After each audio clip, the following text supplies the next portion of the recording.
Welcome to the Keepin' It Real podcast, an extension of the YouTube channel DailyV. I'm Daniel. I'm Brea. I used to date her older sister. We like to watch horror movies together, and we just got out of Scream 7, so that's going to be the episode today. So, Sydney's back.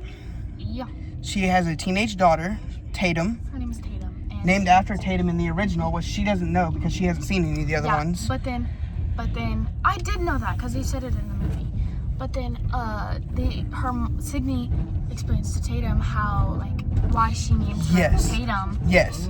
And because it was Sydney's best friend, her only friend that she could trust. So, Braylon, this is a childhood best friend. They slept over at each other's houses. So Dewey, the guy that I showed you, was Tatum's older brother. And he became Sydney's best friend, through the rest of the series. And then what's her name's husband? Sydney's husband. So, another guy, he was supposed to be a different guy. Patrick Dempsey was in Scream 3 as a character named Mark Kincaid. They asked him to come back for Scream 6 and be Sydney's husband, and he couldn't do it. So they literally kept the first name, changed the last name. Okay. And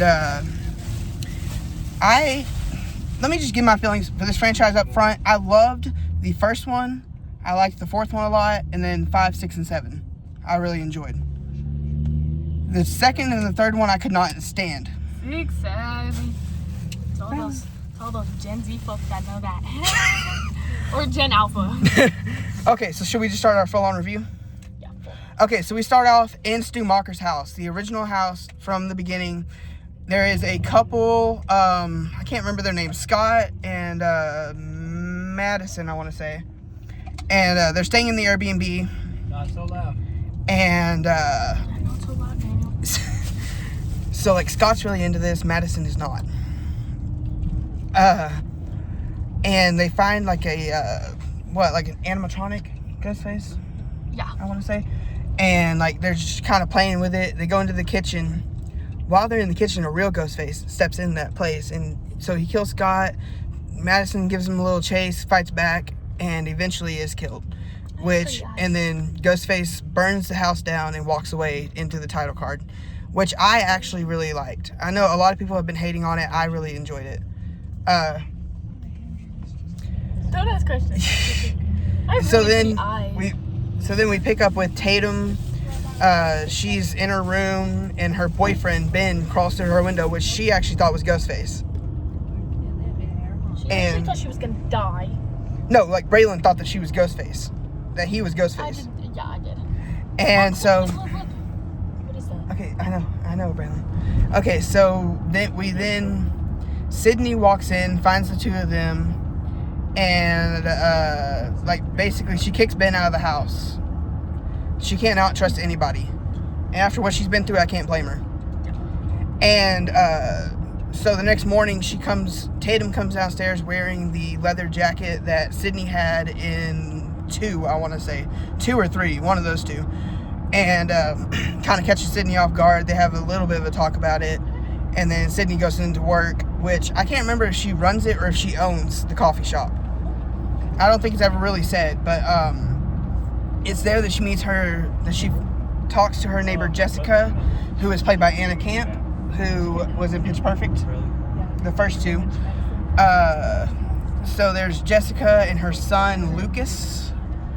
There is McKenna Grace playing Hannah, which is Tatum's best friend. And then there's another girl, I can't remember her name, but she's also a good friend of theirs. And so they all walk to school together. They're all part of a little theater thing. Dude, McKenna Grace gets stabbed and killed. I hated that. She gets gutted. She gets gutted. You see her gut, it literally full on shows you the guts that falls out. onto the stage. And then it shows her in her costume with her guts hanging out. Yeah, which I actually thought that was a really creative kill. Here, I'll find it and I'll... No, we can't do that. Why? The video will be taken down if we show anything from it. Oh yeah, you're right. So, basically at this point, they go home after the killing. I like this. Anyways, so they go home. They go home, and Ghostface is in their attic. Yeah. And it's chasing the mom and daughter. They go into their safe room, panic room, something like that. And Sydney's husband is trying to fight off Ghostface. and gets knocked out. And I mean, like, completely knocked out. Like, this dude is out. They go into their little room, and Ghostface goes knocking on the wall with his knife, finds the soft spot, and just starts stabbing through the wall, scaring them. And then after a couple minutes, it gets to the point where it sliced Sydney's arm. I was wondering where that came from. Because I watched it, I'm like, where did she get cut? But I guess... Because I thought it just went through her... Whenever he was stabbing the Yeah, I thought it just wall. went through her shirt. I didn't see it go, like... I didn't see her get cut. So I was, like, confused. That's why Tatum yelled, "Oh!" So anyways, so Gale shows back up, runs over Ghostface. And then I also think it's, what's his name? What's his face? Ben. No. Lucas. No. The one that they think it is. Yeah, Lucas. Oh, no, Stu. No, Stu from the first one. He's back in AI. An AI. Like, he's video chatting Sydney and, like, basically just taunting her. And they think that he's still alive.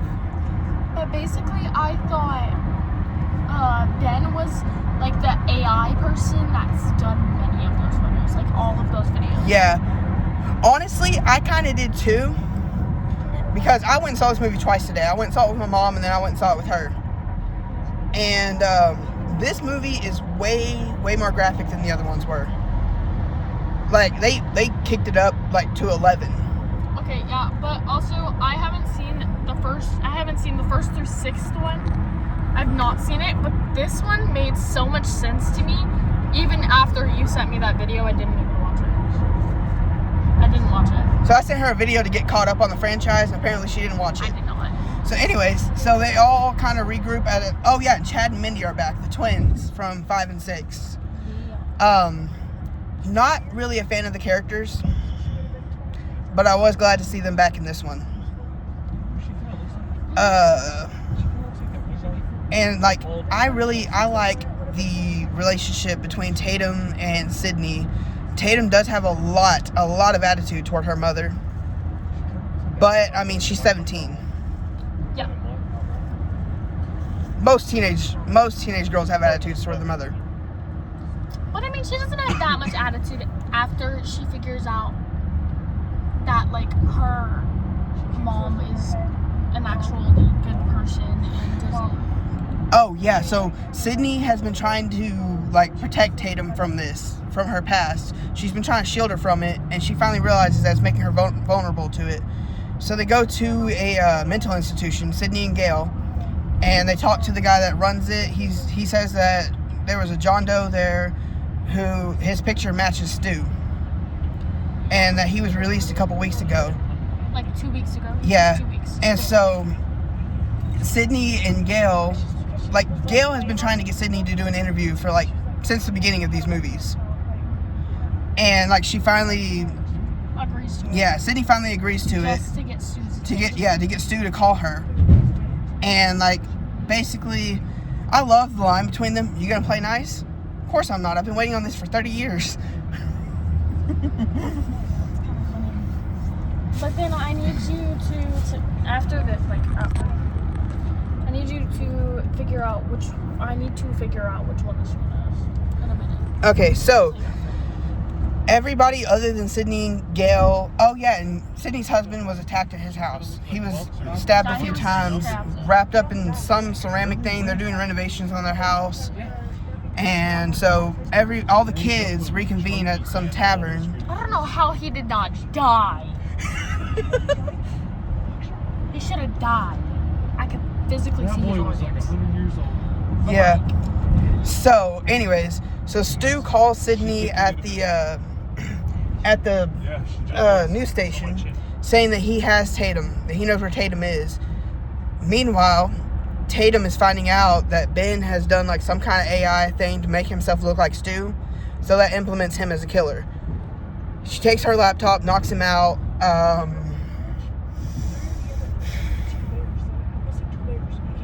What, Brandon? Like, did she start running yet? I don't even remember. Yeah, she gets out of the Jeep, starts running, and Ghostface is chasing her. So she finally realizes, and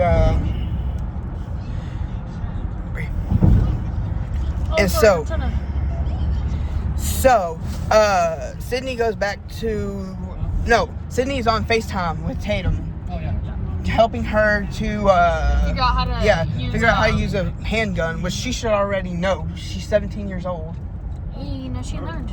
And then, Yeah. and then she was too scared to shoot him in the head. And he... Yeah. And turns out he had a chest. Yeah, that is the one thing that I did have a problem with in this movie. Why did she not listen to her mother? But then she did it after, like, the end. We figured out it was the neighbor, and then... Yeah, okay, hold on, we haven't gotten to that point yet. Okay. So anyways, Sydney goes back home where they have Tatum tied up to a chair, and Stu, Roman, and what's his name, Dewey, are all on video talking to her through AI. And Stu says, we're going to go back to the way that it began, with the girl at home alone with somebody that she loves tied to a chair outside. Which is where we get the killer reveal. It is the guy from the institution, and it is their neighbor, played by Anna Camp. Oh yeah, she's so good. She's both pitch perfect. There's 3, but she was only 2. Yeah, so the guy from the institution doesn't really have a motive, but the other girl, her motive is that she worships Sydney, and then Sydney disappeared. Like, she wrote the book. The woman, the Ghostface, killed her husband, who was abusive, and basically Sydney inspired her to do that with her book, Out of Darkness. And now that Sydney's disappeared, this woman is hurt, like, she's got her feelings hurt, and she wants to kill Sydney in front of Tatum and make, like, a Sydney 2.0. Yeah. And all the while, Mark, which is Sydney's husband, is sitting there with a pocket knife, cutting his daughter free. She snaps back in her chair. Sydney shoots the institution guy. Anna Camp takes off running. I do not know how this happened, but I think she tripped or something to fall on the chair, and she got a cut. Yeah, she got a cut, like, right here on her upper lip. Like, yeah. And so the mom and daughter split up to find this woman. And basically she comes running at them, and they just shoot her face off. So they start shooting her over and over in the face. Her face literally peels off. I was sitting there the whole time, don't look, don't look, don't look. And I go, nope, nope, nope, nope. She wanted to see this for some reason. You literally see bone as her face peels downward. Anyways, you hear it plop on the floor. Wait, you heard it? Yeah. I didn't. Yeah, because you were too bad mumbling things. Anyways, so basically they sit down, they have a conversation about Tatum, the original Tatum, and like they reconcile as a mother and daughter, and they team up with Gail to go home. And then the post-credit scene I loved because it's just the twins like just bickering back and forth at each other. I thought that was the funniest thing, and that's the end of the movie. So I give it a solid 10 out of 10. I love this movie. Braylon? I give it a solid 100 out of 10. Since I haven't seen all the rest of them. Yeah, you really need to go back and see the rest of them. But while we have you here, hold on, Bree. Goodness. Yeah, I have better. I'm going to do an bone unboxing quality. of the original Steelbook. So there's the front. Spine. The back. I love the back of this. Yeah, it says... Do you like... What's your favorite scary movie? What's your favorite scary movie? And then you got black and blue discs in Casey on the front. And I'm gonna be giving away the digital code because I already have it on digital. So y'all let me know if y'all want that. Till then, I'm Daniel. I'm Braylon. This has been Keeping It Real. Thank you guys so much for tuning in, and we'll see y'all next time. Yeah, because I have better camera quality. All right, thanks you guys. Thank you. Bye. Bye.